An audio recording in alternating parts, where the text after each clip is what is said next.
السلام عليكم، صباحكم الله بالخير. في عندي هنا سيارة 2012. عندي مشكلة، وهي مشكلة دارجة في أغلب الجموس والونيتات اللي من 2007 إلى 2013. أمبير الحرارة طايح. زين،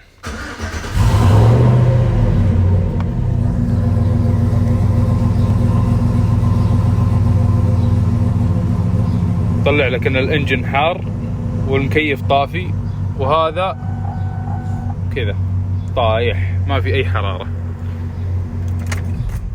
بسيطة جدا. يا طويل العمر، مشكلتك هنا هذا حساس حرارة، مو بلف حرارة، حساس حرارة. طيب، هذا طبعا جي ام وكالة، قيمته 80 ريال. خلنا نشوف محله في الكبوت.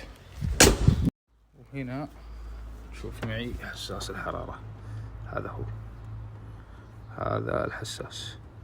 طب موقعه سيء جدا، عشان كذا يخرب جنب الهدر، جنب القروشة كلها، فعشان كذا دائما الأمريكي الحرارة عنده مضروبة. فأول حاجة تسويها، طبعا حاول ان السيارة تكون باردة قدر الاستطاع عشان لا تنسلخ. فكه، يصير عندك حرة. المفتاح المستخدم حجم 19.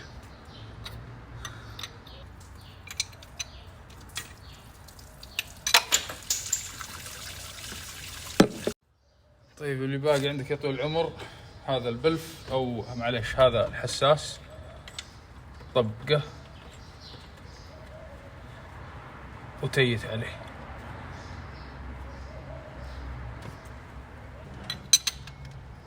بس عشان لا نزهقكم ونطول السنابات بختصر هذه كلها تتيته، بس شد عليه. بسم الله. الحين هذا عداد الحرارة عندنا. زين، المفروض انه يقرأ.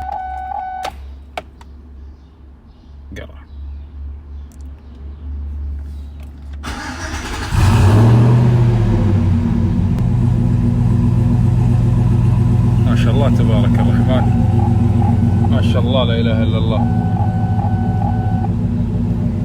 ملاحظة أخيرة، يمكن ما يضبط معك أول ما تركب الحساس، تصير في بعض السيارات. فوش تسوي؟